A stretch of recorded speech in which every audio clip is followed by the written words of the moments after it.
Welcome back, ladies and gentlemen. I'm Achilles, joined by Wolf, and this time I think we nailed it.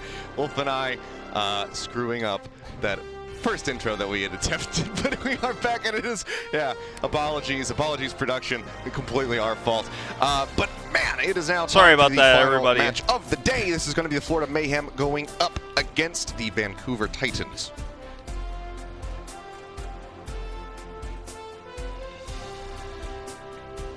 Yeah, very new look for the Vancouver Titans. They played yesterday, put up a pretty good fight against the Washington Justice. Took a disappointing loss just the same, but it's a new roster, it's a new team, so hoping to bounce back. It's a tough opponent in Florida Mayhem. We're kind of on a streak right now, so for Vancouver, and you know, maybe they can make a dent. We'll have to wait and see. On the other side, Florida been on a little bit of a hot streak as of late. We were able to catch up with Yaki though and get some insight as to why that is and how they feel about this upcoming match.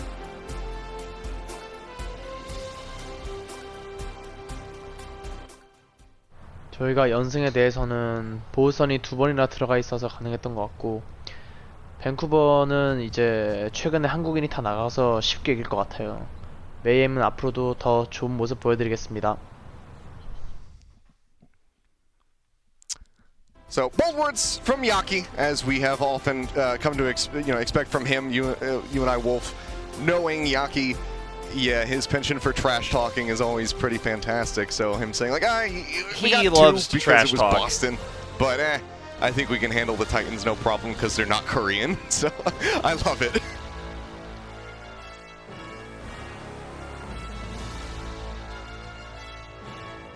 Yeah, I mean, also, you know, just kind of, you know, I think showing his personality a little bit more than I think most people get to see. And obviously, you know, with not a lot of camera time for all these players during this pandemic, you know, it's good to see stuff like that. So I'm glad we're getting more features, more face time for these guys features, around Wolf, the league. We have one coming up right now. It's time for another connection segment presented by Xfinity. This time we're going to be taking a look at one of the newer faces in the Overwatch League, but somebody who's been around the scene for a very long time. Talking about Rolf.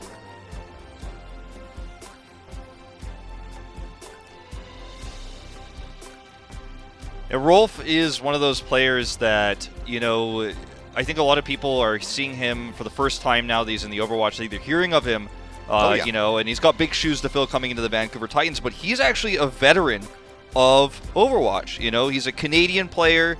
He's been playing since, you know, really the very beginning of competitive Overwatch. He played in Apex Season 2 on Cloud9, and he's spent a ton of time through World Cup and the Contenders program as well. And he's just now finally getting his big shot in the Overwatch League. And, I mean, Rolf is a veteran, like I said. He's played on a lot of top teams. He's traveled the world for competition. He's been to Korea twice. He played in the Gauntlet just last year. And he's someone that I think is going to be a really good player to kind of keep this team together and also be a player to look up to for some of these newer and younger players because he has so much experience. Yeah. He's experienced tough times too in his career. He's experienced tough losses and bad tournament results as well. So, I mean, I think that he's someone that you really got to watch out for. Yeah, I think we have to see exactly maybe the unseen advantages how the that Titans he are going to perform, because this is a really big opportunity for him to find some significant success. World Cup has been, I guess, historically, you know, losing to Team South Korea, getting that second place spot was one of the biggest achievements so far that he does have on his record. Gladiators Legion, despite being able to qualify and go to the Gauntlet, didn't perform very well at that tournament, but now he is in the Overwatch League. He has made it through the path to pro, and it is time to put up or shut up as far as, you know, victories are concerned and getting a solid record coming through. So all of the, you know, the best to him and to the rest of his teammates as they come forward. Like you said, big shoes to fill doesn't quite cover it in my opinion, as far as that is concerned. But yeah, we just kind of have to see how he and the rest of the new Vancouver Titans are going to be able to perform here in the 2020 season. They had a pretty good start so far, despite, you know, losing their last series 1-3. I think that they showed a lot of promise for a team that was somewhat hastily put together and put onto the Overwatch League stage. So I'm looking forward to seeing continued development from those guys, and Rolf specifically, now that he has made it this far, you know, after such a long amount of time invested to finally be able and achieve this goal. So it's, you know, there's a bright future, I would like to think, for Rolf.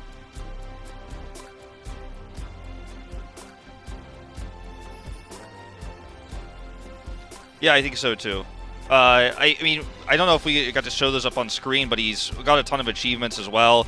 You know, you mentioned him getting second place in 2017 for Canada. Now he's playing for a Canadian squad. He's not the only one. We've got Surefour, of course, on Toronto. But yeah, we'll see exciting to what see exactly that completely look different turns out to be as we go a little bit Vancouver. further in, and these guys continue to test the waters and get their bearings here in the Overwatch League. I mean, certainly, you know, already hearing from Yaki earlier on in that little video segment, they're feeling confident coming into this matchup. So the Titans, the question is, how do they feel coming into this match? Because historically, Florida would be a very good opponent. This is a team that you would want to face if you were a new team with a lot of fresh blood coming up from the Tier 2 scene. Florida is exactly the kind of opponent that you would want to have. But these days, given how Florida has been performing in the complete Koreanization of their roster, it is definitely a much tougher opponent than before. So I think that they have to have some hesitation coming into this series to be able to try and take them down, because Florida is looking formidable at the moment. Sounds like Wolf is still undergoing some tech stuff, so let's go ahead. I'm going to guide us along as we go ahead and take a look at the Florida Mayhem starting 6 for the day. We'll go ahead and peep this. It's going to be BQB and Yaki in DPS. So Yaki going to be there and looking to back up his words from earlier. Fate and Gargoyle, of course, in the tank line with Gangnam Jin and Chris.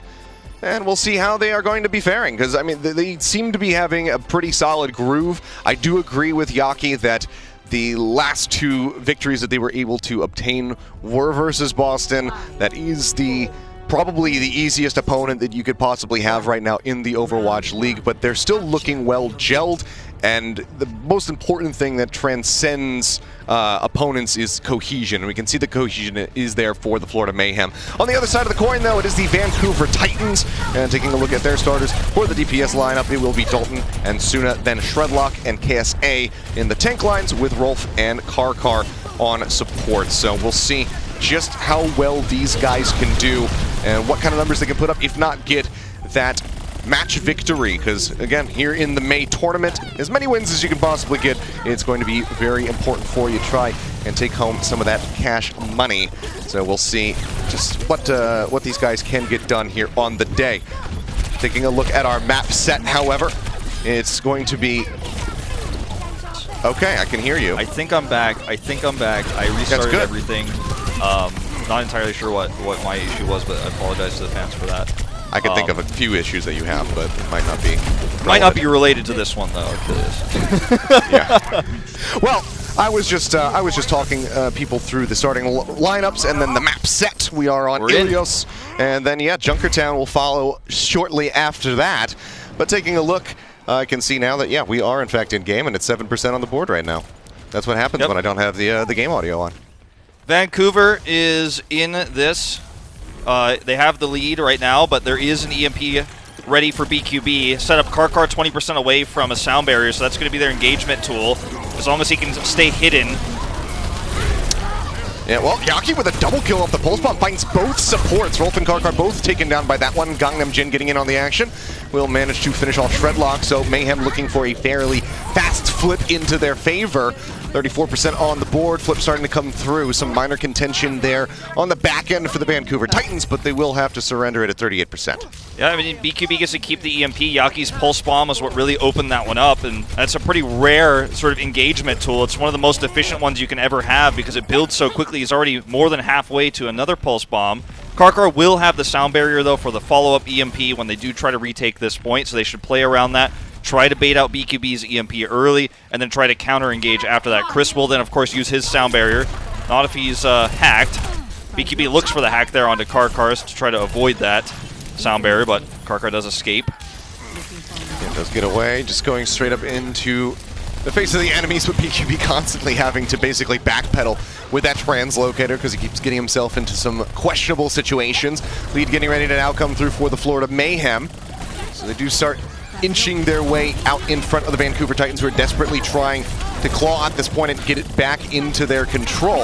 EMP going to be coming through. BQB losing out on his own right there, as Gargoyle will nab up that pulse bomb with the defense matrix. So things still looking rather good for the Florida Mayhem. EMP just not really doing much of anything there from Suna. Yeah, I mean, before EMP's animation change, you know, it might have looked like he wasn't actually EMPing, but was setting up for an EMP. And I think BQB kind of reactively tried to cancel it with his own, but actually he was still in EMP cast, so he actually ended up doing himself a disservice. Doesn't matter, though, because they eat the pulse bomb and still win the fight. Yep, now Suna just going to be eliminated, doesn't get an opportunity to build up much on the way towards that next EMP, just going to be sitting at 25%, so BQB lapping him despite losing out on that EMP in the last fight. Self-Destruct does manage to find Chris, and Gargoyle gets sent off the side of the map by Karkar, so really good capitalization there as he tried to get back through into that mech, and this is going to be the cleanup, so Titans do regain control, stopping Florida Mayhem before they can get to 99%, but they're still at 90, so certainly within that one-fight territory spot. Karkar needs to be really careful with how he uses the sound barrier, because if he has to use it early or tries to force something with it, they're going to be in serious trouble. They need to try to delay the fight for BQB's EMP. He needs to use it for that and that alone. If he uses it for any other reason, if Florida Mayhem are able to force that out, they're in trouble. And he uses it super early. That's not going to be good for the later stages of this round. Yeah, there's still plenty of time here for Florida to work with, but Dalton looking to just make sure that they can secure this fight, then worry about the next one as Gangnam Jin does get taken down. KSA will get knocked out of the mech, so potential for Florida Mayhem to try and turn this one around. Gargoyle getting zapped will fall as Dalton finds the killing blow. Recall coming through, Shredlock leaping his way back over towards the point, and suddenly things start looking a lot better for the side of the Vancouver Titans if they can survive this EMP. Florida has 6 ultimates too with the EMP. Chris is going to get his sound barrier up. So as long as they can touch and look for an engage here, Vancouver are in serious trouble despite having control at the moment. Yeah, EMP it's not a great one, though. Only finds Shredlock. They can stop him from using the Primal Rage. Everybody focus fires in onto the Scientist, and they manage to take him down. Coalescence from Rolf not going to be enough to try and keep them alive. KSA manages to get back into the mech, but instantly gets hacked and melted straight back out of it. Suna holding on to the EMP, now going to be using it, catches two, including Gargoyle here.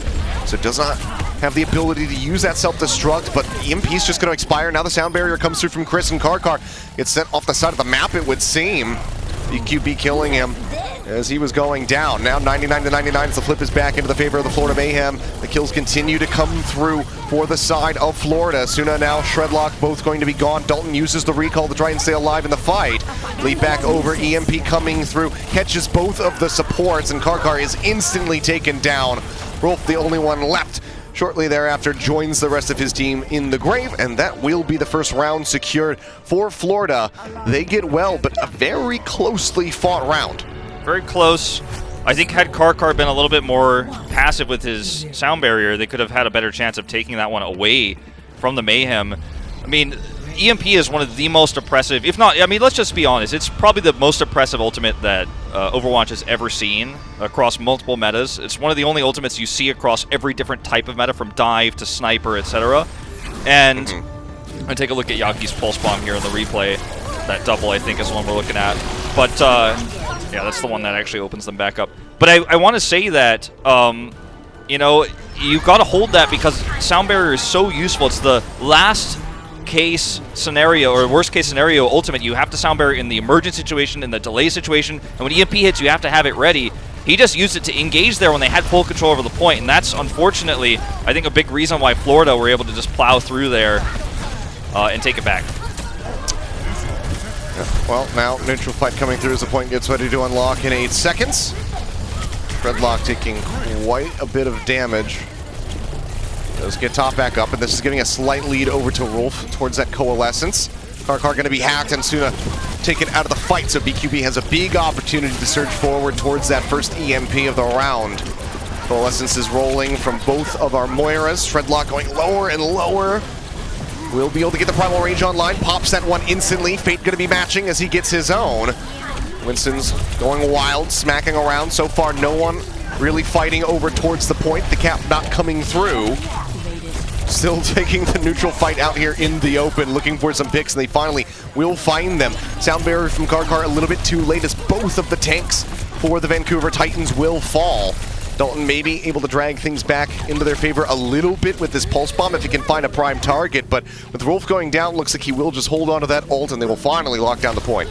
A lot of mechanical disparity I feel like we have to talk about between the DPS players. BQB and Yaki, legends, I feel like that were never really fully appreciated by the West, and even by Korean fans, never living up to Haksal and Stitch on the same heroes they play now, the Tracer and Sombra. But actually crushing the Titans right now. Time for Suna's chance.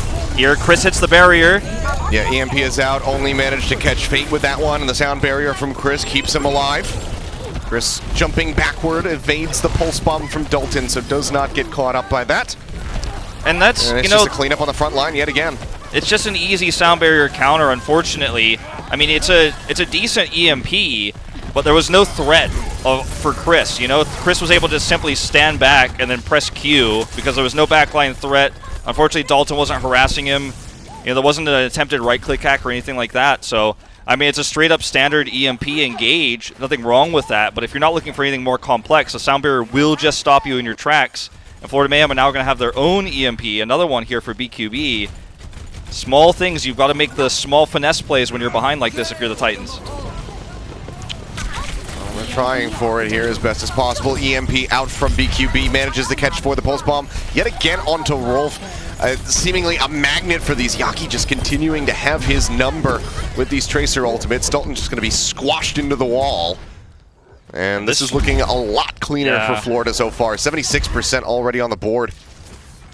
It certainly looks rough for the Titans at this point. They have a Primal Rage. That's going to buy them a lot of time, and they're going to need it. They're going to have to engage with that, probably, and then build up for their own EMP. There's a chance that Suna can get a really nice one here. I think that's their best bet. KSA can also delay. They need to force that EMP fight. And oh, he's dead early. Yeah, Suna already going to be gone. Pulse bomb out from Dalton, just kind of lobbing that one into the hallway, hoping for a pick, but it leads to nothing. 99% now going to be forced out. They have a self-destruct to clear the members of the Vancouver Titans off of the point. Karkar already going to be gone, 15% away from that neck. From that next sound barrier, and Rolf absorbs yet another pulse bomb from Yaki. Again, just constantly getting hit by these. Yaki is just out to shut him down. KSA going to be eliminated now. Dalton and Shredlock both taken out of the fight. No tanks, just the supports trying to delay, but they will not be able to buy enough time for the rest of the squad to get there. We'll see a celebratory sound barrier drop there at the end, but Florida Mayhem, they take the first map here, and Ilios goes their way 2-0. Yeah, I mean, I feel like the control map is where a lot of the kind of differences in terms of the dive heroes, the DPS heroes in particular, the Sombra and Tracer, are really going to show through more than anywhere else. You get a slight lead, you get the point controlled, and then the opponent's DPS, in this case Vancouver Titans, especially on that second round of Lighthouse, really are going to struggle to play that uphill battle, down on ultimates, down on EMPs, down on sound barriers. I think we'll see a more level playing field as we move into other map types, but Florida, especially there on Lighthouse, just getting that early lead, and I mean, you could feel the difference in terms of the veterans that you're seeing on Florida Mayhem across multiple offline leagues in Korea, now into Overwatch League, a whole season behind most of these players of Overwatch League behind them. It's going to take some time for Vancouver to catch up. Yeah, I agree. And I mean, you know, signs of life there on that first round especially kind of fell apart on Lighthouse, but we'll have to see how they perform after they have a couple minutes to collect themselves and get ready to go into map number 2. That is going to be Junkertown, and that is going to be coming up in just a few, so stay tuned. The Overwatch League is brought to you by T-Mobile, helping you stay connected to what matters most. Learn about T-Mobile's COVID-19 response on T-Mobile.com. And by State Farm. For auto, home, or renter's insurance. Like a good neighbor, State Farm is there.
The Overwatch League is brought to you by HyperX. Unleash your style, unleash your fury. With HyperX Fury Memory. And welcome back, ladies and gentlemen. I have ditched the glasses because the glare was a little bit too real. So I'm going to be flying blind for now, but it's all right. I know where the camera's at, so I'm going to be looking at you guys. And I also know what happened in that last map. Florida Mayhem able to take Ilios with a 2-0 in fairly convincing fashion, especially on the back end. Yeah, I mean, look, I feel like it has to be said, and it will be overstated, I think, for the first few weeks of Vancouver Titans' new roster is like, this team is a new team. I mean, people keep saying, but it's just second win. It's not second win. In fact, it's only partially made up of second win players, so there's some synergy there. But there's a lot of synergy that needs to be built. It's going to take some time. They just started playing together. They're contenders players that got thrust into the spotlight, and they are standing now in the shoes of Titans, literal Titans by team name, but also by legacy in the runaway roster. So it's rough, you know. It's going to be a tough time. You're going to feel way more pressure than anyone else who just gets pulled into a roster mid-season. It's a whole roster full of players who just need to gain that experience. And I think that's why, like I was saying earlier, I don't know if you guys were able to hear, I think Rolf is a really important leader for this team right now. Yeah, absolutely. I mean, he's, like you said, he's the one with the most offline experience, most stage experience as well. So having him there to back them up and guide them is certainly going to be a big boon for them. So here's have to see how things are going to be developing over time. Taking a look at our maps, however, we'll see that it is, in fact, Junkertown coming up next. You and I saw a very polarizing round of Junkertown just yesterday, Wolf. So we'll see if this could be a little bit closer or if this is going to be extremely one-sided as well. Yeah, I mean, I think a lot of that ended up being because the Boston Uprising chose attack. I mean, it was Boston, sure, but they chose attack, so that sometimes leads to long games, or short games, rather. You know, if this ends up being extremely one-sided, at least we'll get to watch Vancouver try to stop Florida for their entire push. But if you are the weaker team and you choose attack, sometimes that leads to lopsided games. Vancouver chose defense. And now we get to see Dalton and Suna, the DPS duo, play a lot more comfort roles. Suna, definitely of the two, a lot more projectile flexible. Both of them are kind of hit scan specialists. Something that was criticized for the Titans when they picked up this new roster is, do they really have enough flexibility on their DPS? I think with the double sniper here, they're going to be feeling a lot more comfortable. We're going to have the wide angles here of A to play with on Junkertown. Florida Mayhem look like they don't want to necessarily match the snipers, though, and that'd be disappointing. I'd love to see Yaki pull out the Widowmaker. I think everybody would love to see a little bit of that, but we'll see what they do once they scout this. Yeah, I think as soon as they know that, they know that Widow is there, so will be BQB going for the Widow to try and match, and Yaki still going to be taking to the skies. Can at least be getting that Orb of Harmony from Gangnam Jin to try and keep him sustained rather than having the Mercy Pocket come through. Dalton just trying to look for an angle here. Remember, the shield break is super important, just like we saw yesterday in that Boston match you were talking about. Ooh. Dalton gets the nice shot here as BQB doesn't respect him and goes for the pop-up there. Cart's still rolling, but so much more freedom now for the Titans to move forward. Yeah, Halt Accretion combo coming through doesn't lead to a kill, just a lot of damage thrown down. This KSA looks for the flank to make sure that the Widowmaker is not going to be able to get into a prime position. Projected Barrier will be keeping him topped up now, just trying to get rid of that Immortality Field, which he can finally do it. Oh man, BQB finding the headshot on the Dalton. His head was behind cover. And you can see KSA trying to get that shielding up, has a Projected Barrier to try and keep himself topped up, but just gets collapsed on from all sides. You can see just the bait coming through from BQB, drew his attention, everybody else pushed forward, and now that is going to be the cart rolling into point A. BQB adapting his style quite a bit to challenge Dalton's more aggressive Widow style. What we saw from KSP yesterday was the more defensive style, just waiting for Shax to break down the barriers, right? I keep referencing yesterday's match because, you know, you and I just cast it on this very map, but, I mean, this was Dalton just trying to beat BQB because BQB wasn't showing respect, and the BQB changed his playstyle, found that kill, and then eventually Florida break through. They're also still running the Echo here. See that first duplicate come through around this corner as BQB just scouts the support line, and also where Dalton is lurking. Just throwing down the poison trap, cover the flank. Dalton manages to find Gangnam Jin, so very prime target picked off as BQB gets put under a little bit of pressure, but he's got the backup of Gargoyle.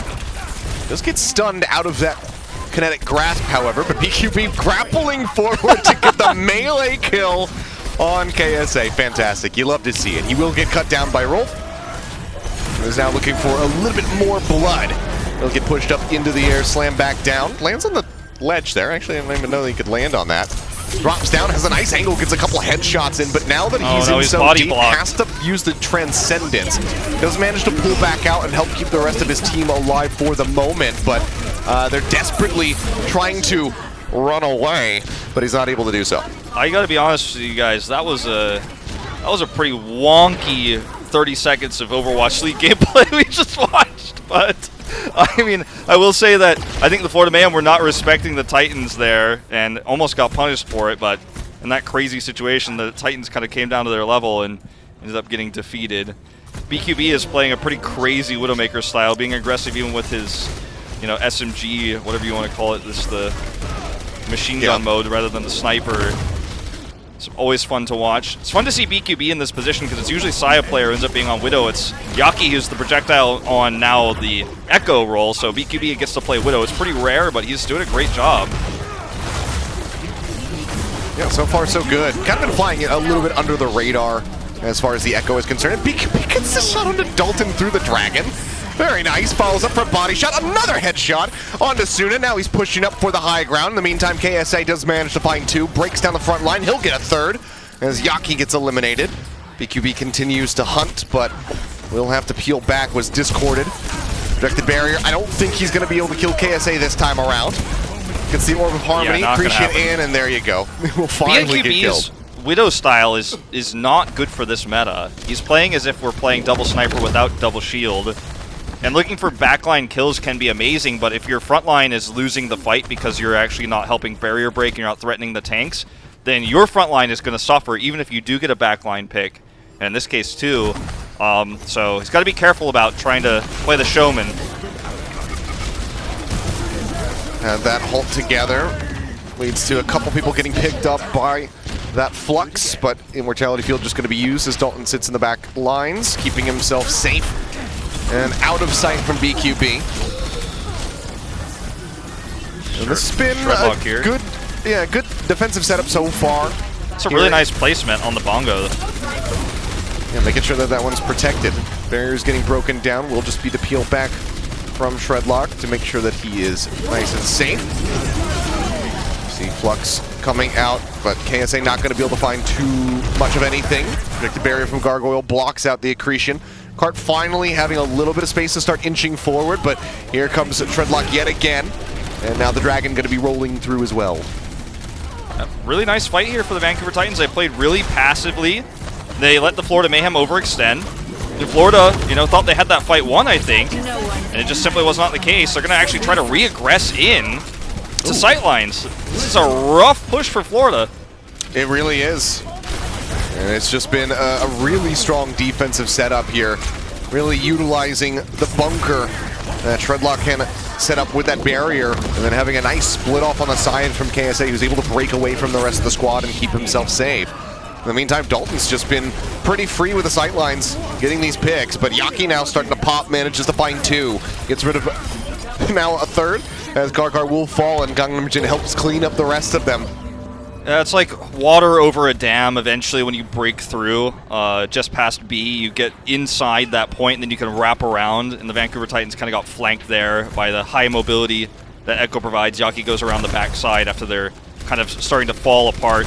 Rolf has Transcendence here. And he's probably going to want to hold that till the last second.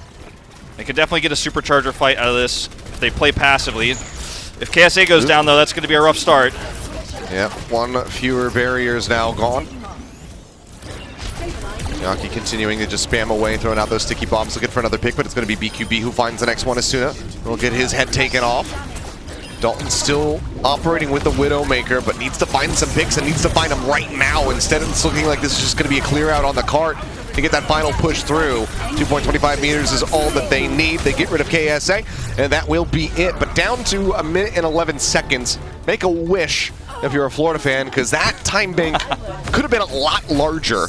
Yeah, I completely agree with you on that. I think that Florida, I mean, there were certainly moments where they were struggling because of the map architecture. Like, for example, when Vancouver's playing passively around that post B archway, the one that we're about to get a look at right here. That's a really tough place to break into as the attacking team when you get reset, even one time, because you have to spill through all these choke points. And you could see that, you know, Chris was trying to come around the right side there with his Batiste and try to set up for healing on the other side so they could come from multiple angles, but Dalton had that covered. But other than that moment where Vancouver looked really strong and had that reset, I think Florida kind of did more harm to themselves than good with a lot of the engagements they were taking, a lot of the flanks BQB was looking for, a lot of the, quite frankly, almost showmanship-esque Widow shots he was looking for. You can get those backline kills if you go for the Carpe flanks, right? You can get the kill on the Zen. Sometimes you can kill the Batiste as well. And maybe you can kill a Hangzhou, but in general, you want to really just wait for the shield to go down, be fully charged, and then shoot the Orisa. Your Orisa Sigma kills their Orisa Sigma, and then you just win no matter what every time. So that's how Dalton is generally playing this. I'm going to watch Yaki get this kill here. Quick little replay, but that's the style of Widow I think you've got to play, and BQB is... He's doing it sometimes, but sometimes he's just trying to show off. Just gross. Headshot in with the sticky bombs. Just gets right into the back line. So fantastically played by Yaki, but into the action here. And you can see Cart starting to move forward. Dalton and Sina still looking to run this double sniper. BQB not operating on the Widowmaker this time around, but instead will be on the McCree. Yeah, very solid push so far. Again, notice how passive Dalton is playing.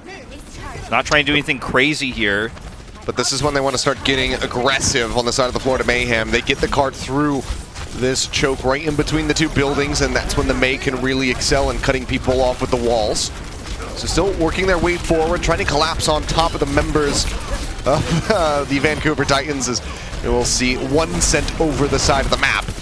And this should just be cleanup. A couple picks coming through as Rolf finds Fate, and Suna finds BQB, but for the most part, Cart is going to be locked down. Yeah, that's one of those moments where if you're the shot caller for the Titans, who I actually don't know who's the new shot caller at the moment. It might still be something they're figuring out. I would assume Rolf, but either way, you've got to be like, we got to stay away from the edge here because you're vulnerable of getting halted off. You're vulnerable of getting knocked off by Chris in this case on the Lucio. And that's exactly what Florida are trying to do with that cutoff with the May there. Let's see the flux up into the air, and yeah. No chance of healing him fast enough to try and keep him alive, so KSA will fall. And the chokehold on the cart position will continue. BQB's so lucky his head didn't get taken off right there. He had no idea Dalton was on the other side, but that's actually a huge moment for the Mayhem that they didn't lose him there. But look at this. Look at how he plays around the shields. I love to see that type of Widow play in this meta. Yeah, I mean, he's just kind of waiting for the rest of his team to reroute the members of the Florida Mayhem and then get the shots off from there. So knows that they're going to be routed through the building and then instantly gets rid of Gargoyle as he exits. Sunan out looking for a couple shots, does get the tag onto Chris, sets up for Rolf to find yet another kill, and this is looking like a successful push into A now for the Vancouver Titans. It took them a little bit of time, but they'll still get that 2.5-minute bump up right here and move up above 4 minutes. So as long as they can make a decent pace during this second phase of Junkertown, they should be in a pretty good position to at least match the time bank of the Florida Mayhem. Absolutely. You know, the May has problems, you know, when those open sight lines start to chunk down your tank line. And if you play as passively as the Titans did, you break the shields with Suna on the Hangzhou, then you get those Dalton headshots. That's all you need. You're going to take a direct engagement here with the Blizzard. Yep, right here onto the high ground. The Bongo going to be the first thing to fall. KSA frozen for the moment, but is safe. But same cannot be said for Dalton. It's BQB. His arrow flies straight and true. Very close quarters, right up in front. Dragon Strike coming through from Suna. I thought maybe he was actually going to kill somebody with the arrow itself off the ultimate, but instead, Dragon will just go ahead and claim Gangnam Jin, who had no way of getting out of there fast enough. So it's taken down, and Gargoyle pushed into a corner, and this is what I'm talking about. This is the exact pace that Vancouver needed. Exactly. I think that Yaki should swap. I mean, he might have to play the Widow. He's going to swap the Tracer here, which I think is also going to have similar problems. It's going to be stronger, I think, than the May in this case. But essentially, that lost fight lost them B like 100%. So that's why they're sitting back and deciding composition. He goes back to May, but I think they need a Widow here, or they're going to run into the same problems. And they don't actually get that control of B like the Vancouver Titans had on their defense. So the Titans are going to get to spill through here. Dalton's going to get line of sight. Look at KSA. He's up on the high ground. So they're actually on pace to get a really good time bank if they can keep this going right now and finish the map. That was the biggest slow point Florida had. Yeah, KSA just taking over that high ground. Coalescence coming through, but Gangnam just instantly stunned out of it by the accretion. Fantastically done by KSA, and you can see just they allowed him to get in that position. They did not respect his wraparound, and now Dalton is just sitting in a shooting gallery. Manages to take down 2. Gangnam Jin as well going to fall. The kills very much coming in favor of the Vancouver Titans as that cart starts to inch forward, but now KSA on the back end still gets another kill. Uses the kinetic grasp and helps take down Chris. You've got to respect this new roster more than I think Florida Mayhem are with the comps they're running. Yaki's now back on Echo, but that can get knocked out of the sky real quick with Dalton's sightlines that he has. Look at the advantage he has in terms of positioning. There's no one to challenge him. BKB can't realistically try to do that right now. You're pushing into Crazy Town if you're Florida Mayhem trying to walk into KSA like that. That's okay. That's a good start for Yaki. He just spammed from the side room and happened to get a couple kills coming through.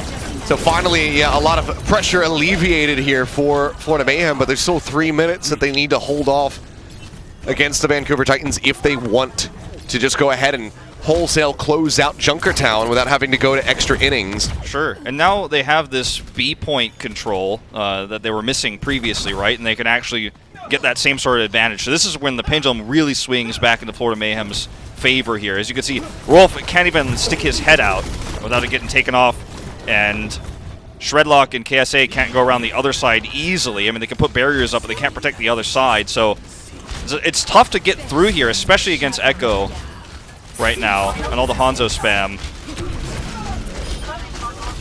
Like, look at how much damage you take just trying to walk out. Yeah, Supercharge doesn't last very long, and might just have to wait out the rest of this infra site. Gargoyle taking quite a bit from the Flux, now going to be using one of his own. The Transcendence just going to be popped right off the bat here from Rolf, despite not much damage coming through onto his teammates. But Suna lines up a very nice Dragon Strike, gets himself a quadra kill at the end. Almost Echo gets another one there on the back end. Yeah, he chased down KSA like really far and wasn't putting any damage into the front line of the Vancouver Titans, who helped set up that really nice halt into the Dragon Strike. And that's full control now to see basically over to the Titans. They can delay here with BKB's Dragon Strike. They need to have a hard engage with this Trance to prevent this finish. Yeah, just using the Dragon Strike to get them away from the card. Yaki going to be using that duplicate to get the Orisa. Now looking to build up for the Supercharger. Almost halfway there, but seems like he's not going to be able to get it this time around here on the ult, so we'll just end up expiring. They buy a little bit of time. They secure a superior time bank, at least for themselves. But the cart starting to inch forward yet again as Car manages to find a kill on Fate, getting rid of that Orisa. Gangnam Jin uses the Transcendence, pushes over to the cart, just trying to keep everybody alive as best as possible, but Chris gets taken down and will be allowed to glide in. So barely an advantage here for the side of the Florida Mayhem, just 13 seconds as they get pushed up an extra 2. Using Yaki's duplicate instead of using the Transcendence to stop that first push, I think, was what cost the Mayhem, because when he duplicated the Orisa, it gave the Titans the option of just waiting and sitting back behind their own barriers. And as you could see, you know, as our observers are pointing out and how you were highlighting, it took him a really long time to build that Supercharger up. Like, he just wasn't building it. He was shooting at shields, despite being, you know, 6 times the build time of a normal Orisa. You just couldn't get that up quickly enough.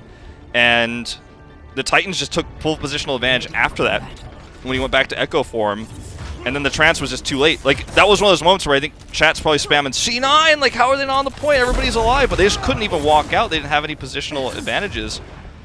And it's crazy because you know how strong the Florida Mayhem is, you know how strong BKB and Yaki are as mechanical players. When we're talking about Fate and Gargoyle here and in the tank line, Gangnam Jin, a legend in his own time, just now coming to the Overwatch League himself as a rookie. But I feel like, sure, Titans might be a little bit less mechanically skilled, slightly, but I feel like they're playing way smarter. And I actually think that if they continue to do so on A, I favor them to finish this map and win this. I'm really liking how they're playing right now. Well, pushing their way out. Let's see what they can get done with this minute on the clock. Looking for the grapple. Unfortunate. Yeah, doesn't quite find it. It's all right. You don't get that on cooldown anymore, so it's okay. Yep. Shifting around the side, not really going for the pop shot. Seems like he might have already been spotted. Gets some sights on BQB, but hasn't quite yet lined up the shot. Now the barrier coming through, just going to be denying him a lot of access. You can see BQB pinned down. Yeah, finally. Just trying to poke his head out, but manages to have it removed as Dalton finds that opening frag. Is that going to be enough for them to move forward and try to get this point A tag? They're going to have to wait and see. Beam coming out from Yaki. Couldn't channel it long enough on Dalton. Would have certainly been able to kill him. Now looking for a little bit more. Will be able to get KSA down in the front lines. Jumps in straight on top of the Widowmaker. This time the beam, it lands. He finds the kill. He's in the back line. He's missing the shots. He's trying to get Karkar, but instead he gets rolfed on. And a wrecking ball coming back here for KSA to try to tag. It's going to be rough, though. Yeah, pile driver through Immortality Field is still just sitting there. Will just expire naturally. No one able to kill it all. KSA stunned up, absolutely melted as that Amp Matrix does come through, and it seems like this should be the cleanup, and that will be the OT tick away. So not very far for the cart, but also not much time in the bank for Florida either. So this is still very much in the hands of the Vancouver Titans. They could pull this off. Yeah, definitely could be their win. Not the push they were looking for, though. Hero plays from Yaki, and that's the kind of thing that, you know, usually isn't championed. You know, that's the kind of thing you do in your solo queue games because that one guy is listening to on your team, and you're like, okay, leave it to me. And you go and I'll deal with the Widow, and you go take Dalton out. But he was able to get into the back line, put that extra pressure on, and get those kills. And, well, almost killed him the first time. The second time did actually get the kill there. But alleviated the pressure because eventually BQB was losing the Widow duel, and that created a lot of problems for the tank line. So Yaki having that extra mobility, instead of playing Hanzo, playing the Echo, just being able to make plays like that. As risky as it is, it paid off. We'll see if that happens the same way here now on their attack. It sounds like a weird thing to say, but it's definitely losable for the Florida Mayhem if they don't play this right, because there's not a lot of time to build ultimates. You know, you're not looking at even necessarily having a trance fight, so got to be really careful about that first opening fight. Yeah, I mean, this is just going to be a coin flip, really. If they get shut down once, then that is likely just going to be it, and if they can push through, then they'll have taken the map and move up to match point. It's just a matter of which one happens. Slow start here for BQB. Is playing very cautiously. Finally respecting Dalton, I think. Yeah, just playing in behind his own barriers. Waiting to see. They want to get a scouting report before he feels, you know, comfortable enough to grapple up to any location. Needs to be aware of where Dalton's at. All right, they're gonna have to contest here. Rolling forward, Shredlock getting melted. Yaki manages to find Dalton, taking him down from above the sticky bombs. They pop, they get that kill, and now Yaki is just all up in everyone's face. Dropping in on top, getting quite a bit of damage through here. Onto just about everybody on the side of the Titans. They're just 1.6 meters away from finishing this one off, and with Suna falling, they will be able to do it. So again, you know, a fairly close map here. Very close map, played between both of these teams, but Florida Mayhem are the ones who edge out ahead. They get the victory, and now they sit up 2-0. I feel like Florida played that second attack much more carefully, much more, you know, respectfully, passively, and yeah, effectively as well. And I think, I don't want to say they choked, but I feel like the Vancouver Titans there definitely played it a little bit slower, and didn't capitalize on positional, I don't want to say mistakes, but you know, you can make those positional plays. KSA could have moved in earlier. They waited so long to contest the cart that by the time they had to move in and touch it, there was just no way they were going to be able to take advantageous angles. But a very close map, and they are looking better than they did yesterday, I have to say, the Vancouver Titans so far. Yeah, it's been a pretty good fight, and Dalton's, you know, kind of finding his stride right there with that Widowmaker, especially was looking extremely good, as was Suna with the Hanzo. So there's definitely a lot of hope and a lot of promise for this squad, and we have to see if they can capitalize on that here in this series. They're now in a position where they have to try and pull off a reverse sweep. Would be their first one, obviously, of their careers in the Overwatch League, so it would be a very major statement to make, especially on the back of that trash talk that we heard from Yaki earlier. Right now, though, Florida Mayhem up 2-0. Looking to close this out with a 3-0 when we come back after halftime, so stay tuned, guys.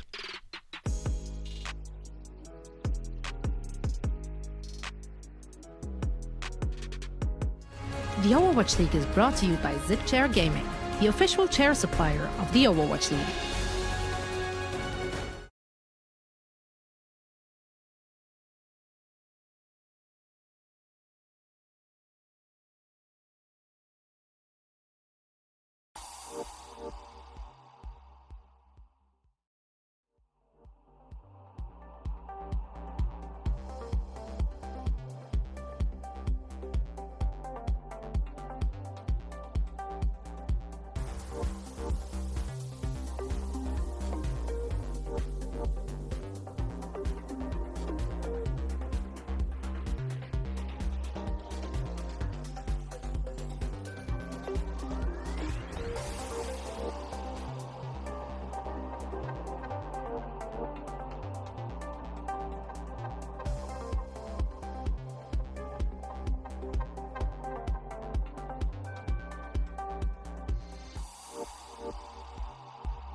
This is our game break presented by CHEEZIT Grooves. Zoe here, joined by Costa and Reinforce. And currently the Florida Mayhem are up 2-0. And I don't think that comes as a huge surprise. Yes, we saw some positive signs and signals from the Vancouver Titans yesterday. But today they're going up against the Florida Mayhem, which have been looking phenomenal as of late.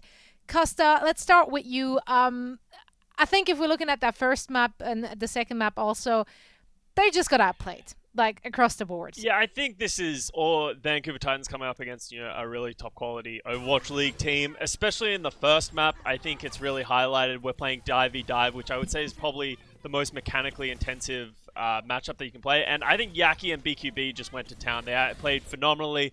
They were just completely all over them. There was a little bit of resistance in the first round of the map, but second round it just wasn't even close. So there is signs of life in the dive. Obviously, Dalton's Tracer has been quite good, but Florida's still just on that other level. Yeah, and the same goes for Junkertown. I still think, though, there were some bright spots. And I said this in the pre-show, and I'll say it again. there were some bright spots on this Vancouver Titans roster. I think Dalton had some nice Widowmaker, got some nice kills, and also you saw some of that teamwork come out when Suna got a nice Dragon Strike in with the Hangzhou Orisa combination as well. So there are definitely things that are working for the Vancouver Titans, but you can tell that they haven't had too much time to really gel as a team and get that teamwork going. They're not entirely on the same page at times, but they have some nice individual plays, and that's really important for starters with these teams. So I can't wait to see how this team actually performs with some more practice, and also getting all players in North America and getting on the same ping. So that's going to be a big key. Yeah, I just want to highlight KSA as well. He really impressed me. He's had a couple of like really strong accretions and also some like really aggressive, flanks and like shutting down on the second map. So first of all, I want to complain about his name, KSA. We already have KSF, KSP. We didn't need another one, but welcome to the league. I'm happy you're here. You seem to be playing pretty well, so I hope to see some more good stuff out of you soon. But I really hope that his name is pronounced like Xa. That's what I thought. But apparently Brent found out that it's actually KSA, so casters are molding. Well. It's going to be fun if they're all playing against each other. Either way, guys, we're going to have a crunch time presented by CHEEZIT Groups for this game as well. And the honor goes to Yaki, who has been showing some great plays right now. Yeah, today. I don't know what Yaki's hero pool is, because it just seems so deep at this point. He's played pretty much, a bit of everything so far this season. And on this Tracer, he's been absolutely phenomenal. We're going to see a stats card come up here real soon of him just absolutely brutalizing this Vancouver Titans team. And I kind of want to know the level that Yaki can get to, because he used to play for Runaway and has been really good. Now that we see the resurgence of this Florida Mayhem team, what is the level that he can get to? Because I don't know, hero pools is a great time to have a DPS that has such a deep hero pool. So I don't even know what to really say about this player. He's just phenomenal across the board. Yeah, and I want to see more of this guy as well, because that's a talking point we've been talking about for the Florida Mayhem these past couple of weeks as well, that they've showed so much versatility and that they can play so many different compositions. So it's probably a great question for Wolf, honestly. Like, how far do we think Yaki can go? Because he's had a decent career so far, but it really seems like this year especially, he's really starting to pop off in that damage role. So interesting to see what Yaki can do moving forward. I also am wondering how the Vancouver Titans are dealing with the short turnarounds right now. Like, how do you think they even manage to really coordinate, as they're presumably still so far away from each other? Like, how much of a difference does that make for the players? Costa, you probably are the most recent pro player, Sorry, Johnny, you just got it edged out. I think, the meme where it's like the dog sitting on a chair and everything behind them is on fire? It's fine, This is fine meme. That's kind of probably how it is. Like, obviously, such a short turnaround this week doesn't mean completely everything. They're just dealing with the punches and putting up the best performance they can. And honestly, it's been pretty impressive so far, all things considered. So I don't think they're too upset, especially if they go 0-2 this weekend. It's more about looking into the future. Yeah. Yeah, and I mean, as both of you said, there are bright spots and things to look forward to for a fan of the Vancouver Titans. So let's see what the guys can bring to the table in the second half, as that still needs to be played. Maybe they can still make it a comeback. We'll see, and we'll find out in just a little bit. And I once more want to quickly remind everyone to stay put after this last match of the day. We will be having our post show, and during the post show, we will be revealing the hero pools for next week. So you don't want to miss it, but for now, second half of the Mayhem and the Vancouver Titans coming up. Wolf and Achilles, please take it away. The Overwatch League is brought to you by CHEEZIT Groups. Deep flavor, deep crunch. It's a mind crunch.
almost got it. Just wait.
Coca-Cola is the official refreshment of the Overwatch League. Welcome back, ladies and gentlemen. We are currently halfway through this series. Florida Mayhem leading at the moment 2-0 over the Vancouver Titans. But despite the scoreline, it's been a pretty close set. It really has. I think Florida has underestimated sometimes the mechanical skills of the Titans, the new Titans, Vancouver Titans. So getting used to saying that for this new this new roster. Yeah, a lot of people are calling them that. That's their new nickname. I gotta say though, I mean, I'm pretty impressed with the improvements I feel like we've seen from yesterday to today. I imagine that they played a lot of scrims, as much as they could get in with any teams that would scrim with them, like last night, and the synergy definitely feels a lot better. And they're playing really smart, so again, it's their first season of Overwatch League. I said it yesterday, it's going to be a long season for them. It's going to be a really hard season. It's going to be tough. They're going to have a really bad win rate, but I think they're going to learn a lot. I mean, that's just real talk, you know? But they're going to learn a lot. No, I agree. I think the biggest detracting factor that they have right now so far in this series is there's a lot of, solo boneheaded plays that are happening, people putting themselves in really strange positions and then having to, ult to get out of them, but then they can't get out of it, so then they just burn an ult for no reason. So there's a lot of, solo queue-esque mistakes that are going on. But if they could just clean that up a little bit, then I think that they'd be in a lot better spot. And maybe, they wouldn't be down 0-2 at the moment. Maybe it would be tied up 1-1. But taking a look at our map set as we continue to plow on here and see what happens in the latter half of this series, you can see that we are going to be going to Hollywood for our hybrid map. And we will see if this is going to be Titans able to put a, being able to put a map on the board, make it that 1-2 scoreline, and try to slowly get things back into their control and, maybe pull off that reverse sweep. Yeah, I mean, I was talking to you about this in the break. I feel like this could be a really fun map, just based on what we've seen from these two teams against each other so far. If we get outside of A, if a full hold happens, then, it might be a quick the caveat. Yeah, but if we go to the streets phase, where our observer is going to highlight this zone around here. So a lot of high ground, low ground control that can be wrestled with the Widowmaker that we've seen from both of these squads. Echo obviously becomes a big part of this. I talked about it earlier, neither Dalton nor Suna are really projectile player specialists, so that may be part of the reason why we're seeing no Echo from them at all, even though the Hangzhou is much more standard on Junkertown. We didn't see them play it. And it looks like they want to run the Sombra Tracer as well here for A. The Echo and the Widowmaker are going to become more prevalent if we go to that streets phase I was talking about earlier. It's not to say that Suna can't play projectile. He's, of the two, I think a little bit more versed. You know, he's like the reverse of Yaki, who's like a projectile player who can also play hit scam, but he's not as good at it. Mayhem look like they're going to be running the dive variation here as well. Sombra Tracer, so mirror matchup. Immediately scouted by Suna. Yep, and they actually don't touch him. On the corner. Yeah, they're trying to scout for him. They're trying to spy check, but they haven't yet been able to find him. Makes his way into the back and instantly gets pushed over, so Boop comes through. Nice shots, however, the collapse comes in, so Gangnam Jin will fall, but they do manage to punish Redlock, so Florida Mayhem is going to be looking to push forward. Almost have the pop there onto KSA's mech, but he will be able to get situated and get topped up just a little bit. Takes a little bit more damage, but finds that Mega Pack to get pushed back up to about half HP. Karkar, in the meantime, going to fall, so now they're entirely reliant on the Moira healing, and you can already see from before that Rolf did not have much juice left in the bank to try and keep people topped up, so this could be very challenging, and maybe even just point A going over to Mayhem. They haven't yet gotten anything on the point. Yeah, I think this is it's a matter of time. Be the cap as everybody tries to come back in a recontest. But that felt like a lobby strat, and what I mean by that is everyone's played that solo queue game where one guy in the lobby is like, yo, let's go X comp, or like, hey, I'm gonna go over here, like, and he tries to explain your strategy that he's got like in the opening like assemble heroes screen. Yeah. And everyone's like, okay. And then, you know, everyone kind of is on the same page, but then the execution is just all over the place, and you're like, oh, why do we do this? And then your opponent gets the first attack to get the cap. Felt like that. Well, Sick coming through, gets quite a bit of damage, and Yaki will be able to finish off Dalton. Now Karkar going to be falling as well, as the EMP and the follow-up hacks caught many a person on the side of the Vancouver Titans. So going for that aggressive push to try and gain cart control at the initial choke does not work out for them. Still plenty of time to regroup and come back and try and take this. They didn't have their EMPs or any of their ultimates set up, so I mean that was a fight they were almost certainly going to lose no matter what, so you can't fault them for that. And they're just going to play a little bit passively here now and then try to retake this high ground, you have to imagine. BQB is owning it for now, but here comes KSA. Try to wrestle that control away. They have EMP. Chris going to hide for that one. Yaki chasing forward, forces the recall from Dalton. He's looking for that 1v1, tries to get the melee hit, is unable to do so, but Karkar will be able to find one onto BQB. KSA finished off though. Fate finds the baby D.Va, and now Karkar going to be taken down yet again. As Fate will be hacked, can't use that Primal Rage. Manages to get away from Dalton's Pulse Bomb, but it seems like Dalton can't get away from Dalton's Pulse Bomb. Takes himself out with it. It's a rough fight. Karkar, I think, a little bit disconnected dealing with BQB. Gonna really feel for Karkar. He's really struggled over the last year of his career. He didn't get brought to Korea with the rest of the Philly Fusion, the Academy team, you know, and didn't get pulled into T1. He went to Atlanta Academy. Now he's on this new roster. Suddenly, he's having some issues. Yeah, just constant punishment coming through. Yaki looking for a stick, unable to find it. So does not take down either of the supports yet, but Rolf under fire will go ahead and get stomped out by Fate in the end, so this will just be the cleanup coming through as Florida Mayhem continues to advance very steadily forward towards B. Yeah, this is just a solid push. I mean, Karkar still doesn't have his sound barrier. He's been picked so many times, and he's been isolated away. He's going to be picked again here. I mean, he hasn't sound barriered once, and he's at 98%. He's going to have one for this next fight for BKB's next EMP, but the card is just rolling for free. He can't be isolated, he can't be picked, and he just frankly has to be a little bit more careful here, I think. Because the Florida Mayhem are playing aggressively. They're just leaving the supports on the cart. Fate jumps back here now, but everyone else is forward. BKB, Yaki looking for those threatening picks. You get hacked, you're dead. You try to challenge the Sombra. He won against BKB once, but that's not going to happen again. Very unlikely. Well, let's see how Karkar plays around this EMP. BQB has it ready to roll, but might just be able to hold on to it as Shredlock is the first one to fall, and KSA has already been forced out of his mech. Self-destruct goes off as he tries to get back in, and will be able to do so. But the kills continue to come through, so Florida Mayhem will be able to plow on. Continue advancing with 3.5 minutes remaining in the time bank. They're around the final corner and on the home stretch. Yeah, BQB is just saying, oh, look, I mean, if we're going to win these fights without EMP, I'm just going to keep holding it, and he can use it for the point itself when they come for the contest. Rolf doesn't get the Coalescence. Managed to find one. His fate will be finished off before he can get the Primal Rage. But the card rolled up so very close. The hack comes through from BQB onto Shredlock. Coalescence there from Gangnam Jin. Gets rid of Suna. Then Sound barrier too early. Set up. Yep, EMP now going to be coming through. Rolf, the only one who realistically has those shields. And he will get finished off just about.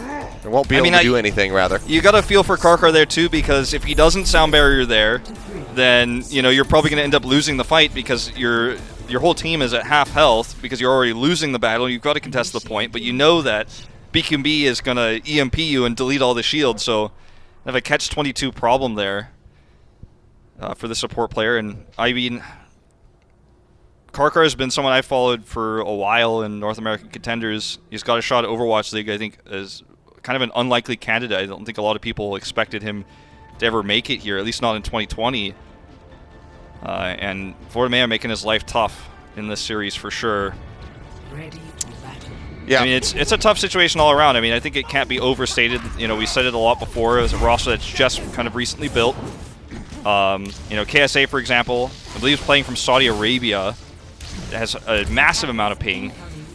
And, you know, there's a lot of issues that will get ironed out in the coming weeks. So I don't think this is a team that could be judged too harshly against a Florida Mayhem that's on a win streak right now filled with Korean veterans. I wonder what happens as let me take a look at the audio setting. I wonder Which what is like, put that away. what do we get another video from Yaki when they get ready for their next match, and he's just like, yeah, we're on a win streak, but 2 of those were Boston and 1 was Vancouver Titans. I don't know. Yeah. He's like, but it's the fuel and they're on a downswing. I'm like, no, Yaki, feels good now. Yeah. But it's Atlanta Reign and they don't have as many Korean players as some of the other teams, so I think we can win. Well, it's going to be, again, dive for Vancouver Titans. No change, no echo, just mirror compositions. They have a really nice high ground position here. Gargoyle getting healed up, though. They need to make their way onto the point. Really deep dive coming through from KSA. Rest of the team trying to support, but KSA going to have to go ahead and exit. He's getting hounded down, though, by Gargoyle, who just is not taking any damage in comparison. Shreds him out of that mech. Now Shredlock does fall. So no tanks to stand behind. And with the hack there on the Dalton, he is just mincemeat for BQB, who is about to have that EMP online. Suna's translocator positions are pretty aggressive, I find, just from watching this series. He often translocates and just finds himself getting killed because it's not far enough back. In this case, you can't really blame him. He'll rejoin the squad pretty soon, but just something I've picked up on. He's going to have EMP for this next fight, and if he could somehow execute it before BQB and prevent BQB from using his own EMP, I think that is probably their best bet of opening this up. Dalton zipping around looking for a chance to use that pulse bomb, but now cannot do so. Gets hacked by the EMP. Karkar getting a little bit of revenge, manages to take down Chris, giving him a swift punch. Bomb up over the top, doesn't find any picks as Rolf was able to hide in the stairwell, but the fight very much still going the way of the Florida Mayhem. Rolf was cut off to one side, couldn't get any healing in onto his teammates, so they do just get picked off one after the other. It's going to BQB's just farming another EMP now. Yeah, it's going to take a really big mechanical outplay, ultless, really, for Vancouver Titans to get a nice edge here, because everything else they have is matched by Florida Mayhem's own, and they get to use it second, they get to use it defensively, and BQB, like you say, is going to build that EMP so quickly, and that's almost checkmate if he gets that up, because Karkar's probably going to have to barrier this fight. Oh, another hack there onto Shredlock, no way to survive. Self-destruct coming out on the back end there from KSA, but it won't be allowed to re-mech as Fate goes wild with the Primal Rage. Yaki just going to be scooping up every single kill, just about. This is definitely the toughest Vancouver Titans map I think we've seen of the 6 so far. Yes. Or 7, I suppose, actually, 7. But, you know, I mean, it's rough to try to set up these really highly coordinated dive pushes of all compositions on Hollywood A. BQB only 10% ahead of the EMP, but they might really only have one fight left. They have to play slow if they want to take that. Yaki was forced to there we go, forced to recall there after he uses the pulse bomb. Doesn't get the break on the mech. Treadlock, however, so early. Yeah, he is in way too deep. And just doesn't have any peel, doesn't have any supports around him. Rolf now eliminated, 35 seconds remaining. This has to just be a reset for the Vancouver Titans. Make one more go of it to try and get this cap on A. This is another one of those having that situations. translocator up. Remember last time, Suna barely didn't have his EMP. He could try to out-EMP BQB, but then it becomes a sound barrier battle, and if Chris gets it off second, they're going to have such a disadvantage. He's actually hidden, though. He somehow sneaks through, threads the needle. Yeah, makes his way through, manages to use the EMP, but only catches 2, and the sound barrier comes out from Chris shortly thereafter. BQB using his own, manages to catch multiple members on the side of the Vancouver Titans, and the cleanup is just following so cleanly thereafter. Pulse bomb from Yaki, not going to be able to find any kills, but it doesn't really matter. The OT is just going to be able to tick down, and that is going to be the full hold coming through. Florida Mayhem, a little bit of a rough time of it on those first 2 maps, but making it look very easy for themselves. On Hollywood, they close out this series 3-0. Yeah, I mean, a little bit late on Karkar's second sound barrier there. I think he wanted to try to use it as late as possible, but just too dead before it goes off. Wait, what? It sounded like you almost called him cardboard instead of Karkar. Well, the efficiency and the shielding there felt like cardboard. It cut through pretty quickly there in the end, but it's tough. You know, you're fighting a mirror composition against players that are just, to be totally frank, better than you. Like that's something that is a new player, a rookie player, a team that's just formed. You look at this roster and you think, it's Florida. We're going to get criticized if we lose to them. They don't have a great record. Arguably worst record in the Overwatch League across like now 2.5 seasons. Yeah. But it's Yaki on the other team. I bet these players stayed up late watching Contenders Korea. They know who Yaki is, and now they have to try to kill him. They have to try to fight BQB, one of the fastest building EMP Sombra players back in the Sombra meta in Korea and Contenders. They've got to fight these guys straight up 1v1 online on ping. They've got KSA playing 200 ping or something like that. I mean, it's tough to get your mentality right even when you're going to a match like this. So I got to give them credit for the fight they put up in this 3-map series. Yeah, I mean, there was never really a moment where it seemed like they had given up hope, and that is still a very positive attitude to have. So I give them credit for that for sure. But yeah, like you said, just kind of mechanically outskilled here in this set, and that is still just a concerning statement to say that you're mechanically outskilled by Florida. Like I said, they have, at the beginning of this, they have wildly upgraded the roster, and they have some extremely solid players now.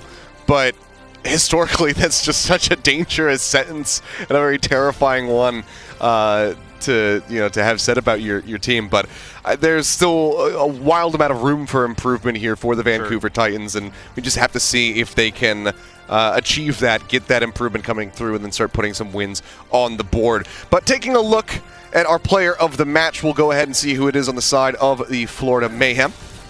Yeah, it's Yaki in this case. Player of the match presented by Xfinity. Not too shocking. Yeah, I mean, he played a great Echo. I mean, he didn't play a perfect game by any means, and it's often weird to like criticize player of the match, but I think in the critical moments where things got really shaky, especially on the toughest map that Florida had in that series of Junkertown, he made the big plays. He was able to get in the back line and threaten Dalton. Getting that kill onto Dalton is what secured them that final push to win that map. Which was the closest one, and he played several different heroes throughout the series, and I think overall was the most solid. I mean, shoutouts to Chris as well. Had some really good sound barriers to shut down the EMPs we were seeing from Suna. But yeah, Yaki takes it in the end. Yeah, I mean, bright moments for everybody on the side of Florida as well as on the side of the Vancouver Titans. Everybody had at least one shining moment where they stood out, but Yaki had many, many more of those in this series compared to anybody else, especially at the beginning. Just pulse bomb after pulse bomb, getting those sticks onto Rolf was just incredible. You could make a highlight reel of that alone, of just how many times he was able to take him out, set it, put it in slow motion, set it to some nice orchestral piece. SI, I'm sure, you can get on that. But yeah, it was just oppressive play from him, especially on Ilios, and then when he got the Echo coming through on Junkertown, there was just no going back for Florida. They were fully invested on it, and they executed it really well. So yeah. It was really good to see. I mean, it's tough when you're taking some of these fights too. Like Rolf was playing a lot of Moira, obviously. He kept getting hacked out of his Coalescence, which is a really common strategy nowadays because Moira, she can't use her mobility, her escape when she's in Coalescence, so you're kind of... Even though she moves really fast and she has self-healing and she's hard to kill when she's in Coalescence, she's ironically easy to hack, and she can't like spin around very easily to try to deny the hack. I mean, she can, but it's very difficult, so... Rolf was under a lot of pressure in a lot of those fights. Was trying to set up Coalescences after EMPs sometimes. They didn't have other tools to take team fights. But, you know, overall, I mean, that's just how it goes. Like, I don't think anyone wants me to sugarcoat this and say, well, like, you win some, you lose some. I mean, these are extremely hardened, talented Korean players versus a roster that also has a lot of experience within it. And are no slouches by any means, but they're just not on the same level. And I think the Overwatch League will turn them into players on that caliber. They're just not there yet.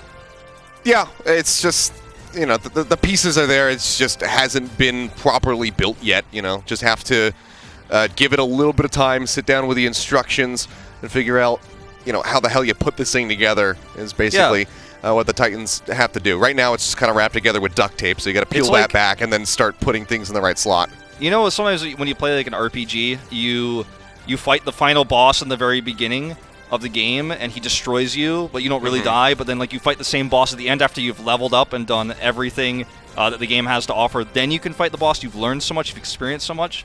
Maybe it's going to be like that. It's like what was the beginning of Mega Man 2? Yeah, kind of like that. Mega Man 2, I believe. You come in, you just get your, you know, you get the crap kicked out of you, and then. Suddenly you're just like, oh hey, you know what? I'm gonna get better. I'm gonna pick up all these upgrades as I go along, and then by the end of it, you're doing pretty good. But by the way, I mean, Florida first place in was just about to say. May tournament standings with the incredible opponents they've had so far. Yeah, I mean, Yaki said it best in that pre-game interview. Like their opponents throughout this May month, where those points are actually so important. Like they had the right opponents at the right time to get a really high seed. So. We'll see if they live up to that seed when we get to the tournament, but so far, number one.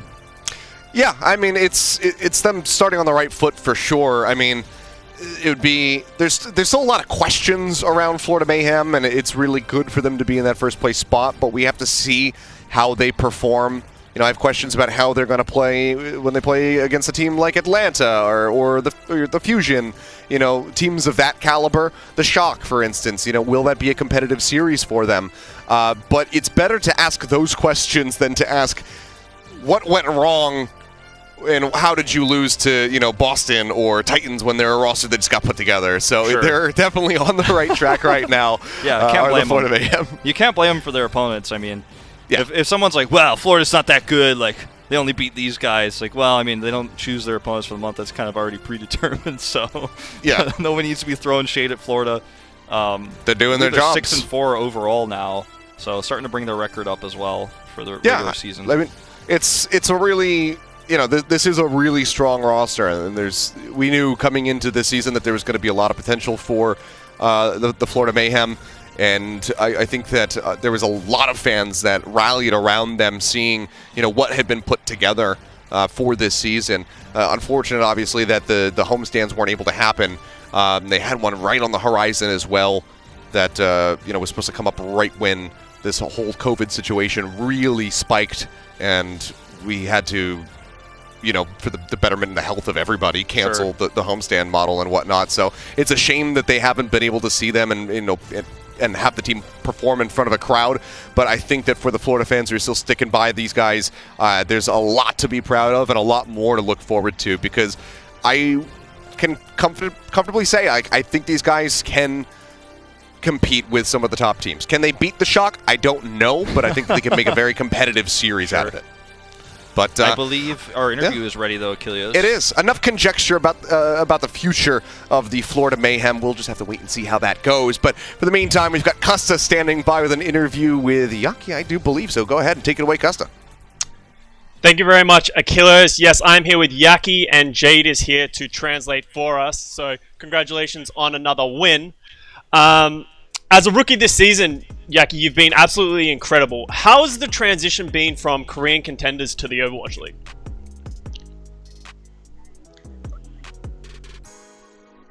준기 선수 이제 일단 우승하신 거 축하드리고요. 이제 지금 이제 이번에 새로 들어오신 루키로서 너무 멋있는 퍼포먼스를 계속 보여주고 계신데 한국 컨텐에서 이제 리그로 오시니까 소감이 어떤지 좀 알려주세요. 이제 기존 컨텐더스랑 달랐다는 게 좀 컸고 이제 리그는 수준 높은 차원의 플레이들이 나오고 대회를 하다 보니까 저도 긴장감 때문에 좀 힘든 경우도 있지만 이겨내면서 하는 게 좋은 것 같아요. So he said the Overwatch League definitely has a higher standard of play, and that brings a lot more excitement and a lot more nervousness into kind of like his mentality while he's playing, and there's definitely an extra challenge, but it's always fun to kind of just win against all of that. Yeah, he's been absolutely phenomenal, and especially as a rookie. I've seen him play so many different characters throughout all of his matches. I do have a very important question. Is there any DPS hero that he can't play?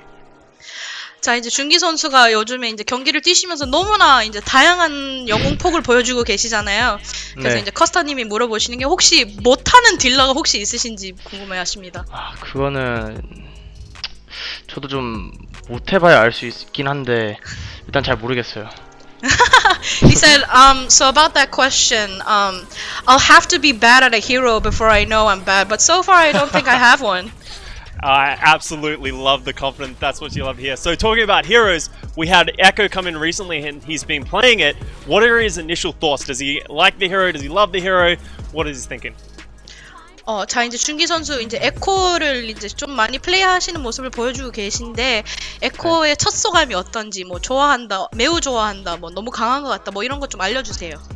처음에는 그냥 놀랐던 건 힐러인 줄 알았는데 딜러로 나온 거랑 일단 딜러인 거 보고 좋았고 별건 없었어. 그냥 기동성 좋은 캐릭이어서 저랑 맞겠다는 생각이 있었거든요. 네, 알겠습니다. So initially he was very surprised because he was also under the impression that Echo would be a healer character, but she turned out to be a DPS. But for him, he's a DPS player, so he's happy that there's another DPS hero. As for Echo herself, she has a lot of like great range of movement, so he likes playing Echo a lot. Yeah, he's been incredible at it. Okay, so we've seen they're on a 3-match winning streak. They haven't dropped a match. Who is he most excited to play against moving forward? Because we do have cross region out. 자, 이제 마지막 질문입니다. 이제 계속 이제 저희가 이제 3판 계속 이제 3경기째 이기고 있는데 이제 이 팀 한번 맞서보고 싶다 싶으신 팀 있나요? 저는 개인적인 이제 지금 저희가 미국에 있고 한국 팀들이랑 못 하는데 한국 팀들이랑 좀 해보고 싶은 게 있고 일단 조합도 많이 다르고 한국 팀들이랑 엑셀시어랑 이제 3대 0으로 뉴욕 엑셀시어에게 졌는데 그 치욕을 좀 갚고 싶어요. So he said, for me personally, our team's in NA, so he does want to play against the Korean teams a lot. He feels like their comps are very different, and he said, we also had a 3-0 loss to the NOXL, so he was like, I really want to take my revenge against them one day. Yeah, so do we all. Well, thank you very much for the interview, Yak, and thank you for translating, Jade. I appreciate you coming on the show. Okay, thank you. Thank you very much. Okay, make sure to stick around. We have the Watchpoint post show coming right up. We will be doing the hero reveals, so stick around.